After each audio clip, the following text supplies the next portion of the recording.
கோவையில் நடைபெற்று வரும் தவிக பூத் கமிட்டி கூட்டத்தில் விஜய் பேசி முடித்து சென்ற பின்னர் தொண்டர் பலரும் அங்கிருந்து சென்றுவிட்டனர்.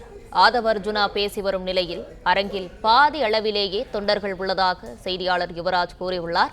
இதுகுறித்தான கூடுதல் தகவல்களை அவரிடம் கேட்கலாம். யுவராஜ், வணக்கம். தகவல்களை பகிரலாம். வணக்கம். தமிழக வெற்றி கழகத்தினுடைய இந்த முதல் பூத் கமிட்டி நிர்வாகிகளுக்கான கருத்தரங்கம் கோவையில் இருக்கக்கூடிய இந்த தனியார் கல்லூரியில் நடைபெற்று வருகின்றது.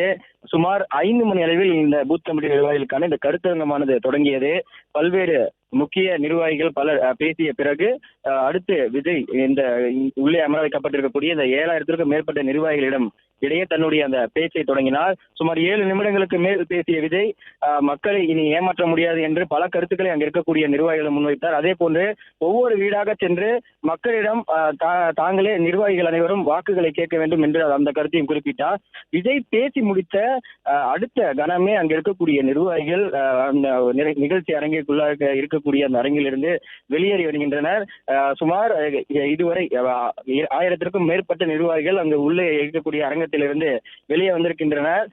தற்போது தேர்தல் பிரச்சார மேலாண் பொதுச் செயலாளர் ஆதவ அர்ஜுனா மேடையில் நிர்வாகிகளிடம் பேசி வருகின்றார். அதே போன்று நிர்வாகிகள் எப்படி நடந்து கொள்ள வேண்டும் என்பதும் பூத் கமிட்டி நிர்வாகிகளுக்கான வேலை என்னவென்று பல கருத்துக்களை சுமார் 1 மணி நேரத்துக்கு மேலாக ஆதவ அர்ஜுனா நிர்வாகிகளிடையே பேசி வரக்கூடிய நிலையில் அங்கு அமர வைக்கப்பட்டிருந்த நிர்வாகிகள் அனைவரும் ஒவ்வொருவராக வெளியேறி தற்போது கூட்டமாக வெளியேறி வருகின்றனர். பலரும் கட்சியினுடைய தலைவர் விஜய் பேசி முடித்த பின்னரே வெளியே வந்தனர். தளபதியை பார்த்துவிட்டால் போதும், அதுவே எங்களுக்கு போதும் என்று பல கருத்துக்களை முன்வைத்து விட்டனர். பலரும் பூத் கமிட்டி நிர்வாகிகளுக்கான அந்த கருத்தரங்கம் என்பதை தெரிந்து கொள்ளவே இந்த நிகழ்ச்சிக்கு வந்ததாகவும், ஆனால் அவங்க அது தொடர்பான தகவல்கள் முன்கூட்டியே தங்களுக்கு தெரியும் என்பதால் அந்த காரணத்தினாலேயே தாங்கள் வெளியேறுவதாக பல கருத்துக்கள் முன்வைத்து வருகின்றனர்.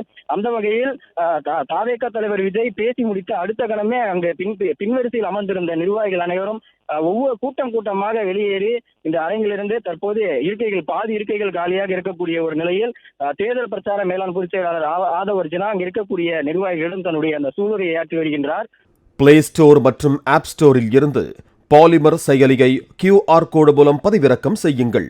செய்திகளை உடனுக்குடன் பெறுங்கள்.